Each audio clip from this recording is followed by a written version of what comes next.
Vou passar aqui a bola para... Hoje é quem? Hoje é a Nina? Deixa eu ver. Não, hoje é o Douglas. Oi, Douglas, boa noite. Ei, beleza? Como é que você Tudo tá? bem? Eu tô bem, e Então tá você? jóia. Graças a Deus. Então, aqui. Thalita e Douglas, antes de vocês me dão 5 minutinhos do tempo, por gentileza? Grande Brunão, pode falar, queridão. Primeira coisa que é uma satisfação enorme ver vocês dois. Bom, é uma satisfação te ver Igualmente. Muito também. bom. Thalita, estava assistindo o finalzinho da sua aula. Que coisa linda esse cuidado seu, querida. Ah, que é isso? É até emocionante. Tão fofo que é. Eu só vim passar aqui para dar um recado para os meninos e para as meninas. Ei, gente, boa noite, turma. Tudo bom? Na sexta-feira, gente, nós vamos ter um momento diferente. A gente vai ter a aula da professora Letícia, conforme sempre tem, mas primeiro nós vamos ter aula com a Catiúcia Ribeiro. Catiúcia Ribeiro é uma filósofa, assim como o professor Douglas é, e ela é especialista em filosofia africana. Então ela vai falar para a gente sobre filosofia africana, que é uma coisa muito louca, assim, que a gente não aprende isso na escola normalmente. Então, é um momento especial de formação que o Enem oferece para a gente ter contato com outros conteúdos e outros conhecimentos que normalmente a gente não tem. Né? A Catiúcia é uma professora muito competente. Ter aula com ela é uma coisa muito difícil. Né? É uma professora que acessá-la não é fácil. Né? Ela tem uma agenda muito cheia, cheia de compromissos, etc. E tal. Então, é um momento assim, especial para a gente ter uma professora, né, como a Catiúcia Ribeiro, vindo, parando a vida dela para vir falar para a gente. Por que isso? Porque vocês são especiais. Né?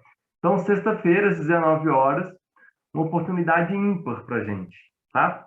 Não percam, não deixem de assistir a aula da professora Catiúcia Ribeiro, que vai ser muito inteligente até para dialogar com as aulas de filosofia do professor Douglas. Né? Para criar um parâmetro, criar ali um contraponto interessante. Então, moçada, passei aqui para fazer esse convite para vocês, tá bom? Vocês são calados assim o tempo todo na aula, gente? Misericórdia, alguém fala alguma coisa. Na minha aula, não. Na minha aula, eles não são calados, não, graças a Deus. Hoje eles estavam calados na minha. Ah, não, misericórdia. Não, você dá um jeito de falar aí, gente. Nem que vocês contar piada, né? Desculpa, gente, eu tava calada porque eu tava fazendo janta, e agora eu tô jantando. Vocês aceitam? Ó, eu vou lá jantar agora que eu tô com fome. Gente, beijo pra vocês, espero vocês ali na sexta-feira, tá bom? Thalita, Douglas, é claro que o convite está estendido a vocês, que é uma oportunidade bem interessante. Tá bom? Obrigada. Beijo, Obrigada. gente. Fique com Deus. Douglas, Beijo, boa abraço. Aula, turma, boa aula. Alô, Brunão, abraço. Gente, Valeu. licença, boa noite para vocês, até mais. Tchau, tchau. Até mais, Boa gente. noite. Fala, Garelinha. Fernanda, o que você tá comendo de bom aí, Fernanda? Você não tá Nossa, oferecendo? estrogonofe, tá bom demais. Estrogonofe de frango. Isso é bom, hein? A gente come aqui em casa direto isso. Tem Isso que é muito repor bom mesmo. energia. Verdade. Galera, boa noite aí para todo mundo, né? Espero que todo mundo esteja bem. Não perca essa aula aí, né? É muito importante mesmo. Hoje, graças a Deus, existe uma grande valorização de algumas áreas da filosofia e da sociologia também, que eram desvalorizadas antigamente, né? E que ainda você não vê nos manuais de sociologia, de história, de filosofia, das ciências humanas, como a filosofia feminina, a filosofia africana. Sempre que eu vou lecionar esse tipo de aula, né, para alunos meus, eu tenho que preparar material meu mesmo, porque os livros de filosofia, eles são muito focados em pensadores ainda, como se as mulheres ou o continente africano, por exemplo, no caso, não tivesse nenhuma estrutura de pensamento, nenhuma coisa relevante a oferecer. Isso não é verdade. E graças a Deus, né, com todo esse movimento aí, que começou em governos passados aqui no Brasil, há uma valorização hoje do estudo da cultura africana, da cultura indígena, e por aí vai. Muito bacana isso aí. Galera, então vamos lá, né? Olha só. No nosso encontro passado, nós paramos aí no início da reflexão sobre a filosofia clássica, né? Falamos muito sobre democracia, sobre a questão da moeda, sobre mudanças que estavam acontecendo naquela época, trouxemos aí, né, para o nosso dia a dia, teve muita contribuição bacana aí, né, a gente refletindo aí sobre as imperfeições da democracia, comparando ela com outros modelos políticos, e chegando à conclusão de que mesmo sendo imperfeita, né, e ela é mesmo, precisa existir mais participação política para o povo, ela ainda é o melhor modelo. Mas por que a gente estava falando tanto de democracia na aula passada, né? Porque os filósofos clássicos, eles se situam dentro dessa perspectiva aí da democracia que está surgindo lá na Grécia Antiga, principalmente em uma cidade-estado chamado Atenas, ok? Bom,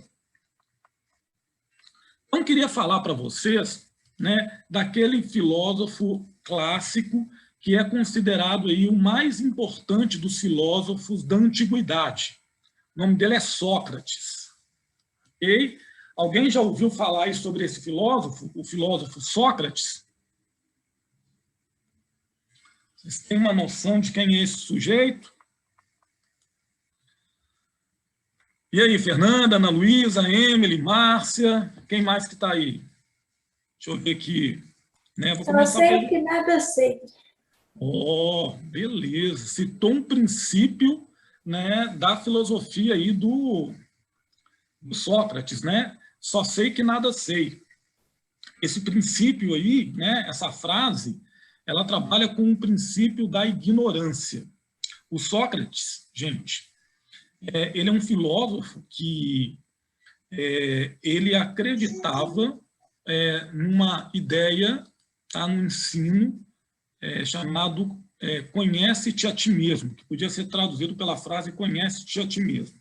Então, a grande ideia do Sócrates era que você precisa, em primeiro lugar, antes de tentar dialogar com qualquer pessoa, fazer um exame profundo de consciência, né? Então, olha, é um autoconhecimento, conhece-te a ti mesmo, um autoconhecimento, um exame de consciência, de conhecer quem você é, as suas virtudes, os seus pontos positivos, aqueles pontos que precisam ser melhorados, e conhecendo os aspectos bons e ruins de quem você é, né, você ter a honestidade de se assumir por inteiro, por completo, com suas perfeições e imperfeições. Então, Sócrates, ele dizia que a partir daí, né, nós estávamos prontos para dialogar com outras pessoas. E ele dizia que muitas dessas pessoas também viviam esse dilema. Elas não se conheciam, elas não investigavam quem elas eram, elas não tinham nenhuma ideia, ou elas tinham pouquíssima ideia, né, da identidade, das características, daquilo que fazia delas o que elas eram. E o Sócrates entendia que ele tinha essa missão de, através da sua filosofia, ajudar as pessoas a descobrirem a si mesmas e a descobrirem a sua verdade, né? E o princípio da ignorância, né, que foi citado aí, né, só sei de uma coisa, é que nada sei, foi muito importante para o Sócrates nesse processo aí, primeiro do conhece-te a ti mesmo, porque ele vai em direção a ele com essa ideia, né? Veja, eu Só sei de uma coisa em relação a mim, é que nada sei. Eu não me conheço, mas não quero permanecer nessa condição. Quero me conhecer, quero me entender, quero investigar a mim mesmo, quero saber os meus pontos fortes, os meus pontos fracos. E, a partir daí, Sócrates vai com essa mesma atitude chamada princípio da ignorância, só sei que nada sei, para dialogar com as outras pessoas, né? E como é que ele vai fazer isso? Ele chega, ele conversa com as pessoas e, na medida em que as pessoas vão, né, mostrando bastante conhecimento para ele, né, ele vai se fazendo de desentendido e ele vai fazendo cada vez mais perguntas e colocando as pessoas, às vezes, num bom sentido, em maus lençóis, fingindo não conhecer as coisas, né, para que elas pudessem perceber que, na verdade, elas estavam, né, com uma atitude, né, a gente chamaria hoje, em alguns ramos aí do funk, né, de ostentação. Eu preciso mostrar que eu sou alguém, preciso mostrar poder, preciso mostrar conhecimento, preciso mostrar que eu sou uma pessoa de respeito. E Sócrates não estava interessado em nenhuma dessas coisas. Na verdade, ele queria ajudar essas pessoas a se entenderem de verdade, a se conhecerem de verdade. Gente, por que vocês acham, né? Ou de repente vocês vão dizer que não, que isso não acontece, e eu quero também ouvir de vocês isso, mas vocês acham que, para boa parte das pessoas, é difícil essa busca aí do autoconhecimento, né? De você viver essa coisa do conhece-te a ti mesmo, de você voltar para si mesmo e refletir sobre as coisas que você pensa, que você faz, os seus pontos positivos, os seus pontos a serem melhorados. Por que vocês acham que para muita gente isso é tão difícil? Ou não, professor, não é difícil? E então?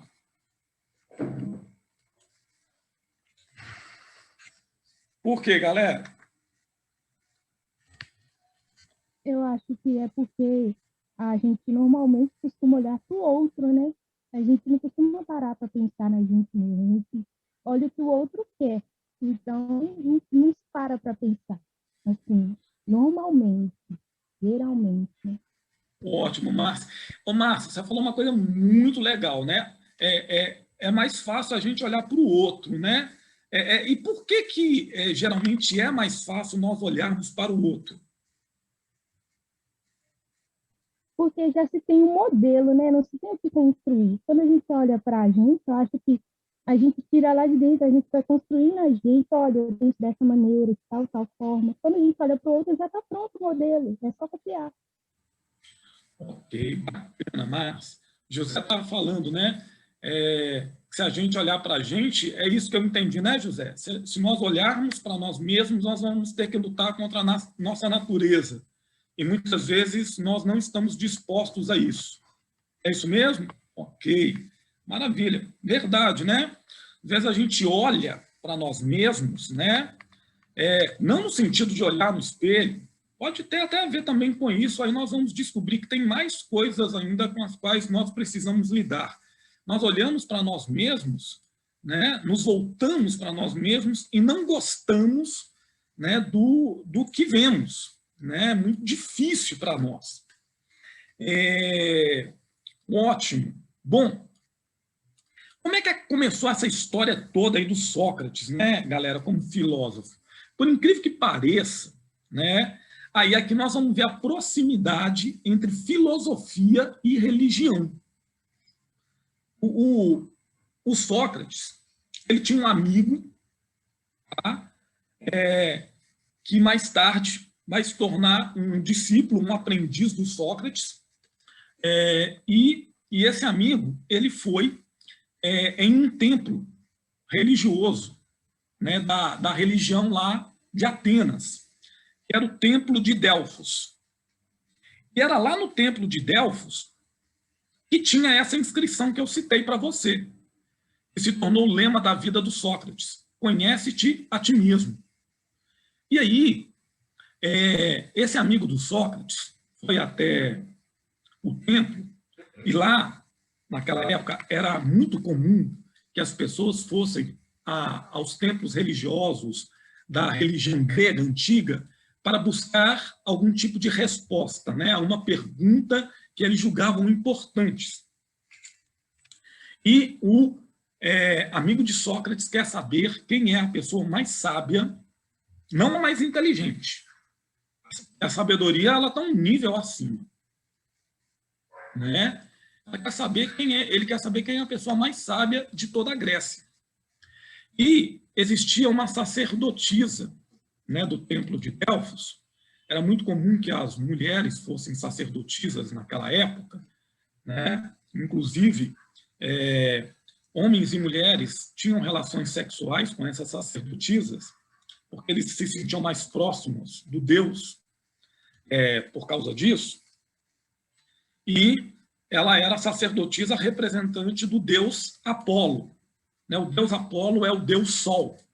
É uma divindade do Estado grego, uma das mais importantes da época. E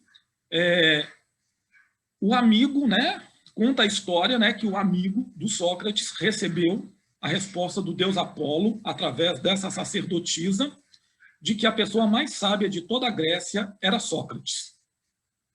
E é óbvio que um amigo de Sócrates foi todo empolgado contar para o Sócrates o que o deus Apolo, através da sacerdotisa, tinha dito para ele. E Sócrates, ao invés, né, de, nossa, que bacana, de comemorar, que legal, eu sou a pessoa mais sábia, ele faz uma profunda reflexão, ele não se julga essa pessoa, né, até por causa lá do processo dele, de busca do conhecimento, e ele então entende, na verdade, que o amigo dele tinha, na verdade, o amigo dele entendeu um pouquinho diferente, um pouquinho errado o que o deus Apolo falou. O Sócrates entendeu que o deus Apolo tinha dado uma missão para ele, e que a missão da vida do Sócrates como pensador seria encontrar a pessoa mais sábia de toda a Grécia. E não que ele, Sócrates, era a pessoa mais sábia de toda a Grécia. E todo o desenvolvimento filosófico, toda a busca da verdade, e Sócrates acredita na existência da verdade absoluta, ele acredita em conceitos como certo e errado, é uma busca para encontrar a pessoa mais sábia de toda a Grécia. E aqui vai acontecer um fenômeno muito interessante. Vocês vão recordar que na aula passada eu disse para vocês que a democracia na cidade de Atenas ela era profundamente excludente. Ela excluía muitas pessoas. Excluía os escravos, os estrangeiros, os menores de 21 anos de idade e as mulheres. Já Sócrates, na sua busca filosófica, ele não se interessa pela nacionalidade da pessoa, pela cor da pessoa. Para ele não interessa se a pessoa é livre ou se ela é escrava, se ela é grega ou estrangeira, se ela é maior ou menor de 21 anos de idade ou se ela é mulher ou homem. Ele dialoga com todas as pessoas, porque na crença dele pode ser que uma dessas pessoas, né, pode ser que qualquer pessoa da Grécia Antiga, né, de onde ele vivia, é a pessoa mais sábia de toda a Grécia. Então, ele tinha que dialogar com todas as pessoas. E aqui é muito interessante, porque a filosofia de Sócrates, né, esse se mover na direção das outras pessoas que Sócrates pratica, é inclusivo, né? Ele conversa com todo tipo de pessoa. Ele conversa com pessoas que têm a mesma visão dele sobre política, sobre economia. Ele conversa com pessoas que têm visões diferentes. e que, na verdade, ele conversa, inclusive, com pessoas que têm um profundo desprezo por ele e que queriam, inclusive, se fosse possível, vê-lo morto. E ele não tem nenhum problema com isso. E aqui a gente já pode criar uma ponte para nós hoje, né? Que é a questão de como que Sócrates, na sua prática filosófica, né, e como que Sócrates nos ensina, através da prática filosófica, que nós podemos e devemos desenvolver, né, comportamentos inclusivos, tolerantes. Né? Tolerância em qual sentido? Não no sentido de que eu preciso concordar com tudo que você faz, mas eu posso me abrir para você, dialogar com você. E eu queria perguntar para vocês, né, vendo aí o mundo atual, como as coisas têm funcionado, toda essa polarização que existe na política, por que na compreensão de vocês é tão difícil viver de acordo aí com os ensinos do Sócrates, né? Viver, de desenvolver essa capacidade de inclusão que o Sócrates desenvolveu na sua filosofia? Por que é tão difícil para nós, como seres humanos, fazer isso?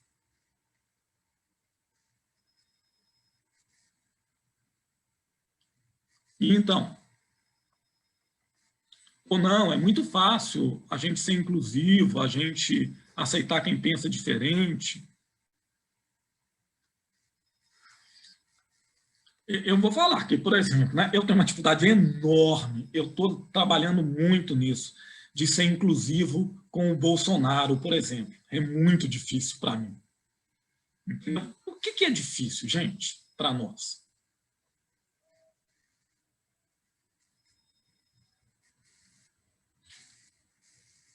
Alice, Adija, Ana Luísa, Gleice, Fernanda, José, Amanda, cadê vocês? Cláudio, Daniela, Emily. Repete a pergunta, por favor. O Sócrates, ele desenvolve uma postura muito inclusiva na filosofia dele. Ele dialoga com pessoas que têm posturas próximas da dele, ideias bem diferentes da dele. E hoje, por que é tão difícil para nós termos essa mesma postura de Sócrates, essa postura inclusiva, né, de aceitar mesmo a pessoa que é diferente, a pessoa que pensa diferente de nós? Eu acho que é mais fácil.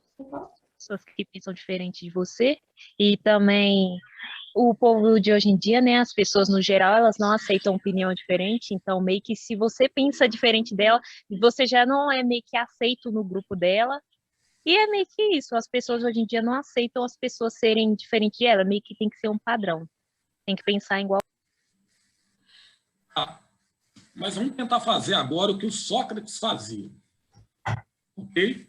Vamos tentar fazer um exercício de reflexão. Por que para mim, para mim, Geice, por que para mim, Amanda, por que para mim, Alice é tão difícil? Por que para mim, Douglas é tão difícil? Professor, foi só para Porque você é orgulhoso para aceitar a opinião dos outros, geralmente quando a pessoa é orgulhosa. Ah, tá. Então, para você, tá ali, tem a ver com orgulho, um pouco de orgulho. Sim. Okay. Eu acho que é sair da nossa zona de conforto, porque, tipo assim, que não é igual pra gente, a gente meio que rejeita. Então é mais fácil a gente afastar de uma ideia diferente do que pensar se aquilo pode ser realmente verídico, se eu tô pensando direito, não sei. Não, entendi. Eu acho legal o que você falou, Geice, né? Porque, tipo assim, olha, para mim é difícil sair da minha zona de conforto. E, para aceitar quem pensa diferente de mim, eu vou ter que sair da minha zona de conforto, né? E a verdade é que ficar na zona de conforto é bem confortável, é bem legal e não vai exigir esforço nenhum de mim. Ok, ótimo.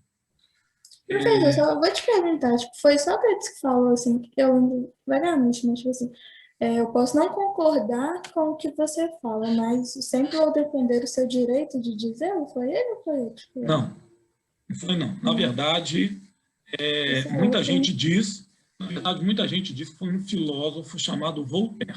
Voltaire. Lá do século XVIII, mas não foi ele também. Não foi? Não.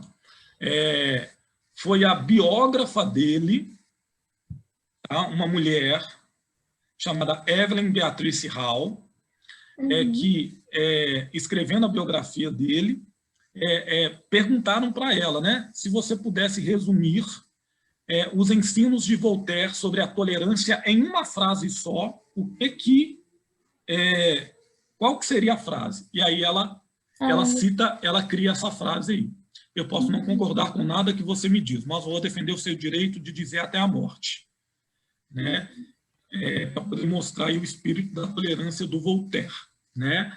A Khadija está falando que as pessoas julgam muito, né? Nós somos pessoas que julgam e que ter a nossa própria opinião não é legal, porque a sociedade julga por não ser igual, né? Mas será, Khadija, que também, muitas vezes, nós não fazemos isso com as pessoas também, né? Nós temos a nossa opinião e aí nós julgamos as pessoas, né? Porque olha como é que é um exercício difícil, né? É mais fácil nós refletirmos aí sobre o outro, né? Pensarmos sobre o outro. É difícil Douglas, falar do Douglas, né? E deve ter sido um baita desafio para o Sócrates, né? Começar o seu exercício filosófico pegando aquela frase lá do templo religioso, né? Conhece-te a ti mesmo, vivendo isso na prática, se conhecendo e entendendo quem ele era, com todos os seus preconceitos, as coisas boas, os seus limites, e depois, sim, passando a se abrir para dialogar. E imagina o tanto de desafio que esse cara passou de dialogar com pessoas que se achavam as mais inteligentes, as mais sensacionais, as mais incríveis, as mais poderosas, entre as poderosas, e ele tendo toda a paciência do mundo aí para poder dialogar com todo tipo de pessoa e ajudando-as, né, a construírem conhecimento. Aqui é uma coisa muito importante. Muita gente, inclusive no mundo de hoje, né, ela quer vender as suas ideias para nós. As pessoas estão querendo vender suas ideologias, suas visões de mundo, suas ideias para nós como as melhores, né? Isso aí, seja na extrema-direita, seja na extrema-esquerda, seja em grupos reacionários, conservadores, progressistas, seja em qualquer movimento, seja movimento militar, movimento negro, movimento feminista, todas as pessoas, por natureza, elas querem vender para nós as suas ideias. A postura filosófica do Sócrates é muito diferenciada nesse sentido. O que Sócrates faz? Existe um método, tá, gente? Na filosofia socrática, que nós chamamos de dialética ou diálogo crítico. Então, diálogo crítico é mais fácil, tá, gente? Tá? O que era o diálogo crítico do Sócrates? O Sócrates, né, depois que passou por aquele processo de conhece-te a ti mesmo, assumiu o princípio da ignorância para si mesmo nessa busca da pessoa mais sábia de toda a Grécia. Quando ele vai conversar com cada pessoa, ele vai dialogando sobre temas da vida política, da ética, da moral, do comportamento humano com essas pessoas, e as pessoas vão ali expressando a opinião do Sócrates, mostrando ali toda a inteligência para ele. E ele vai se fingindo de desentendido, como eu disse. Aí ele faz, né, é o processo que a gente chama de ironia, né, porque ele se finge de desentendido, ele faz perguntas, né, mas qual que é a finalidade dessa pergunta? Com muito cuidado, com muito tato, o Sócrates mostrar que aquelas pessoas que acham que sabem demais, elas não sabem nada. Elas não têm uma verdade que elas podem chamar de delas. Aquelas ideias foram colocadas na cabeça delas por outras pessoas e que elas nem refletiram sobre aquilo, seja tema político, religioso, econômico, ético, moral, comportamental, que elas nem pensaram sobre aquilo, assumiram aquilo como se fosse verdadeiro, sem jamais questionar, refletir. Então, veja, para o Sócrates, o questionamento, né, é muito importante. Por isso que ele vai perguntando para as pessoas. Até que chega um ponto no diálogo com a pessoa em que ela percebe que o conhecimento dela é fantasioso. É um conhecimento que tem uma sustentação fraca. Eu não sei se você já ouviu, tem muita gente hoje em dia que diz assim, essa é a minha opinião e você tem que respeitar. Ótimo, eu posso respeitar a sua opinião, mas existem opiniões e opiniões. Quanto mais a sua opinião for baseada em fatos, em dados seguros, mais verdadeira ela será. Não é verdade que todas as opiniões têm o mesmo grau de validade e de importância. Quanto mais a sua opinião for próxima da verdade, for baseada em dados, estatísticas, em fatos, mais verdadeira ela é. E é o que está acontecendo com aquelas pessoas. Elas nunca pararam para refletir. Ok? E aí elas ficam chocadas quando elas percebem que durante tantos anos elas conviveram com verdades, com ideias que pareciam até nobres, boas, como verdades da religião, verdades da política, verdades do movimento feminista, do movimento negro, da esquerda, da direita, o que seja.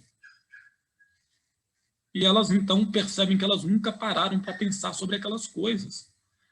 Então, significa que se eu parar para pensar sobre as coisas, professor, eu vou abandoná-las? Eu vou ter que abrir mão delas? Não. Pode ser que você vai perceber que, refletindo sobre elas, algumas dessas coisas, realmente você vai dizer assim, olha, elas são realmente verdadeiras. E outras você vai perceber que elas estão distantes da realidade e você vai optar por abandoná-las. E então, o próximo passo, depois dessa série de perguntas e respostas que o Sócrates estabelecia, era chamado de maiêutica. Ok? O que era a maiêutica? A maiêutica para a gente traduzir ela do grego, é a ética da mãe. Ok? Qual que é um processo, né? Tem vários, eu acho que tem vários processos, né? Mas qual que é um dos processos mais conhecidos que a mulher ela pode, né, praticar, ela pode vivenciar, nem todas querem, mas ela pode vivenciar e o homem jamais vai vivenciar. Um processo biológico, natural, que a mulher, ela vivencia, ela pode escolher vivenciar ou não, mas o homem nunca poderá vivenciar. Você sabe me citar?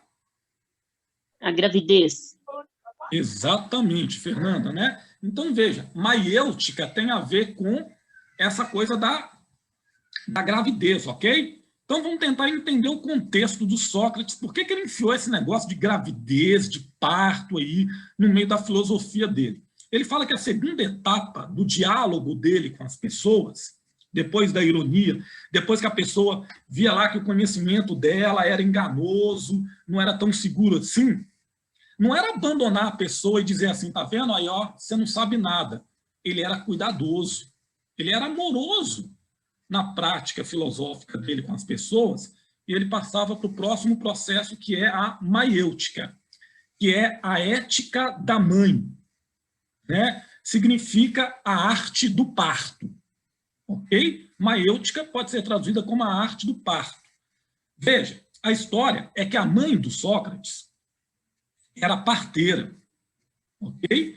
E quando Sócrates era um garoto, a mãe do Sócrates o levou várias vezes para vê-la no processo de parto, né? Ajudando outras mulheres a parirem. Veja, o que Sócrates estava vendo ali naquele processo é que a mãe de Sócrates, como parteira, ela não estava parindo, ela estava ajudando a parir, né? Eram as outras mulheres que pariam.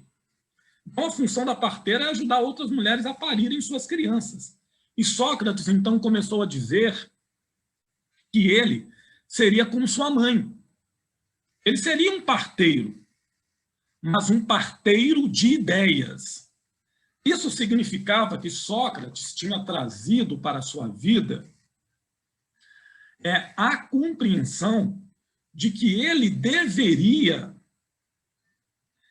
ao invés de colocar as suas próprias ideias na cabeça das pessoas, de manipular as pessoas para aceitarem a compreensão dele como verdadeira, de ajudar elas. Olha, agora eu percebi que eu tinha ideias que eu tinha aceitado sem questionar, então o que eu faço? O Sócrates ajudava as pessoas a chegarem à sua própria compreensão sobre um determinado tema, um determinado assunto.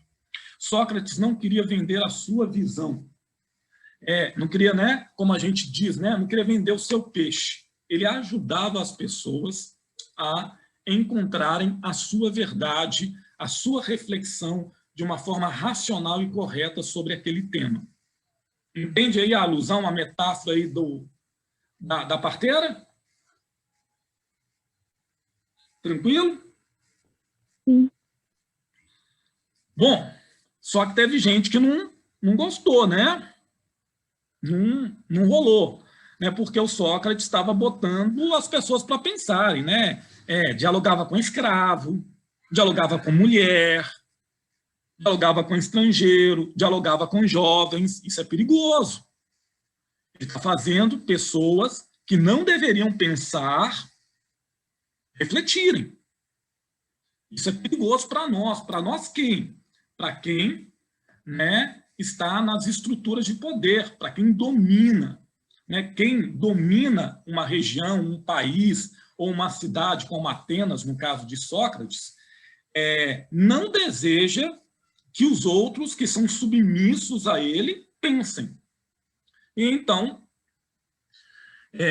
Sócrates, ele se encontra, né, ele logo se vê em um tribunal sendo julgado e acusado de ter cometido 3 crimes. É o Tribunal de Atenas.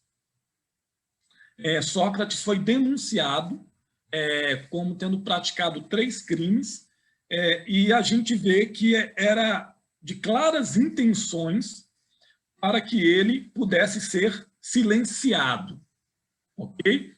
A gente pode dizer que é como muitos julgamentos que acontecem hoje em dia, mundo afora, inclusive no Brasil. São julgamentos políticos, são julgamentos que eles nem precisavam acontecer, porque o resultado deles já está marcado. A pessoa vai ser condenada, ela vai ser punida. Ok?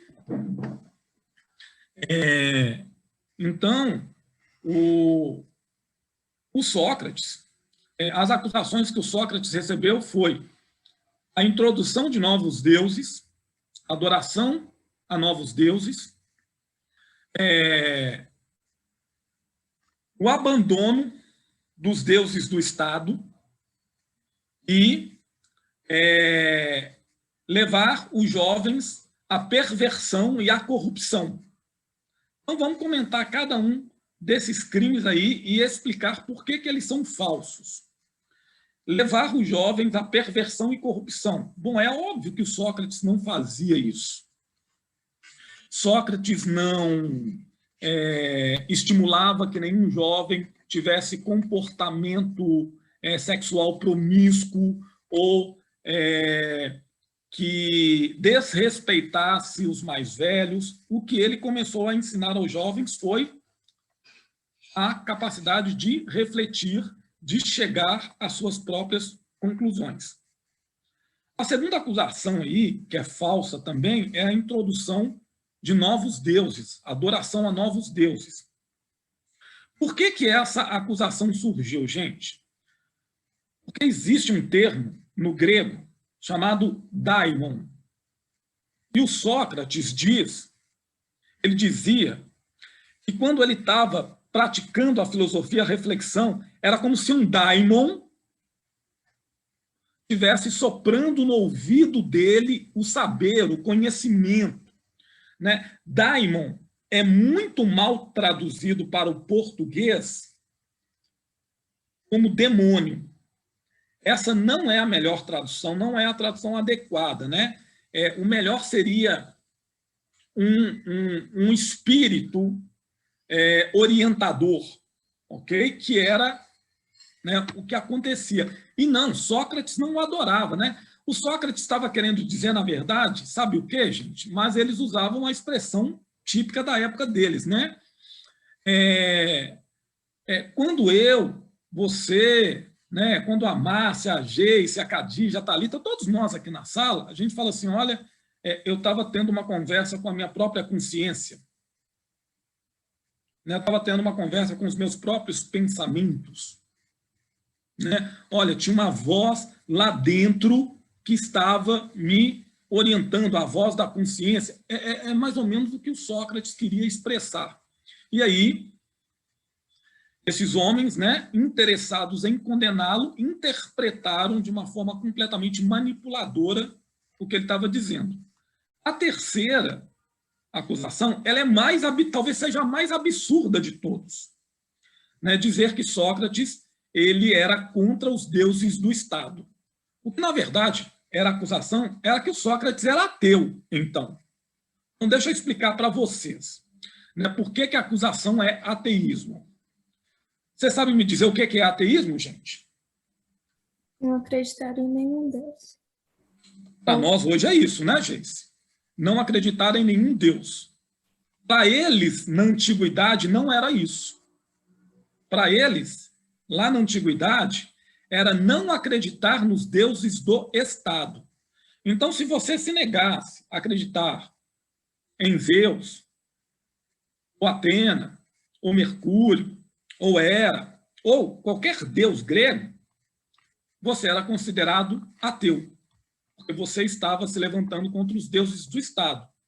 Mas, olha, no começo da aula, eu disse para vocês que Sócrates acreditava ter recebido a missão de filósofo dele para encontrar a pessoa mais sábia de toda a Grécia. De quem? De quem que ele recebeu essa missão? Que ele acreditava. Ele viveu a vida inteira dele baseado nessa missão. Que quem deu para ele? Os deuses? Qual Deus? Putz, eu não sei. Alguém lembra, gente, lá do começo da aula que eu falei, qual Deus que deu a missão para o Sócrates? Zeus? Não foi esse aí que eu falei, não. Isso. Eu falei lá do Deus Sol. Qual que é o nome do Deus Sol?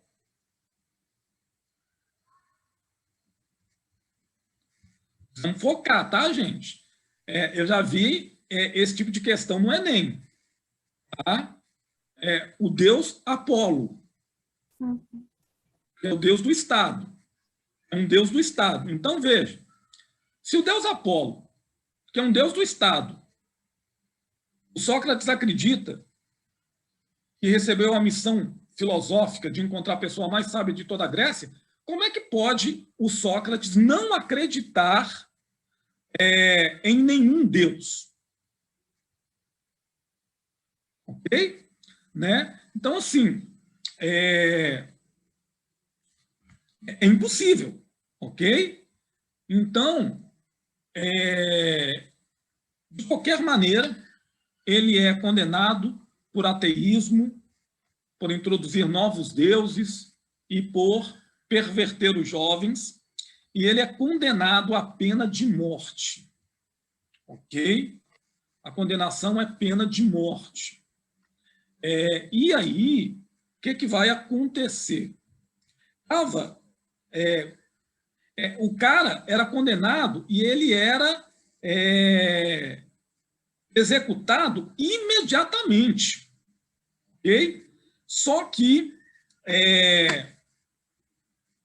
estava tendo os Jogos Olímpicos, e os Jogos Olímpicos eram consagrados aos deuses. Então, na época em que tinha os Jogos Olímpicos, não podia ter execução nenhuma. Então, tinha que esperar o Sócrates, tinha que esperar as Olimpíadas acabar, né, para que o Sócrates fosse executado. Porque se alguém fosse morto por ter cometido algum crime durante essa festa que era dedicada aos deuses, os deuses poderiam se irar contra a cidade. E nesse período, né, gente, o Apolo é o deus Sol, tá? E a deusa da sabedoria é Atenas, mas só porque a deusa da sabedoria é Atenas não quer dizer que o Sócrates acredita ter recebido uma missão de Atenas, né? Olha, o amigo dele foi lá no templo de Delfos, que era um templo consagrado ao deus Apolo. E por isso ele acredita ter recebido essa missão do deus Apolo, né? O deus Sol, o deus da luz, o deus que ilumina o caminho dos homens. Ok? A condenação, a pena de morte, tá, galera? Foi o quê? Tomar um veneno chamado cicuta. A cicuta é uma erva, tá? Que é um veneno, e quando a pessoa toma, a pessoa vai sofrendo, o corpo da pessoa vai amortecendo das extremidades, né? Dos dedos, dos pés, do nariz, e vai chegando até o centro do corpo, né? O último órgão a ser atingido é o coração, que sofre a pressão e o corpo, né? A vida se esvai da pessoa, tá?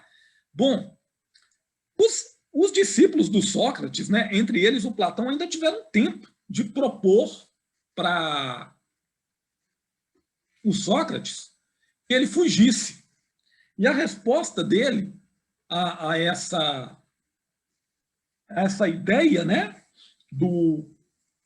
de fuga é a seguinte, que a vida inteira, o Sócrates, né, ele diz, a vida inteira eu lutei pela democracia, eu lutei pelas leis, eu lutei para que, ao invés de as relações nessa cidade serem baseadas em nascimento, né, em quem tem mais poder, quem nasceu em tal família, para que elas fossem baseadas nas leis. E sempre me beneficiei das leis. Agora que essas mesmas leis me condenam à morte, eu abriria a mão delas? Eu diria que elas estão erradas? Não. Né? Sócrates sabe que o julgamento dele foi injusto, mas ele entende, e essa é a compreensão dele, nós não precisamos de concordar com ele, é que se eu não me submeter à lei da cidade, eu posso colocar todo o sistema democrático, no caso da cidade de Atenas, em perigo. E por isso ele aceita a pena de morte, rejeita essa ideia de fugir e, no final das contas, né, ele se despede dos seus discípulos, da sua família, e ele vai morrer. Ok? Tranquilo, gente? Alguma dúvida aí que eu possa tirar? Alguma coisa não ficou clara?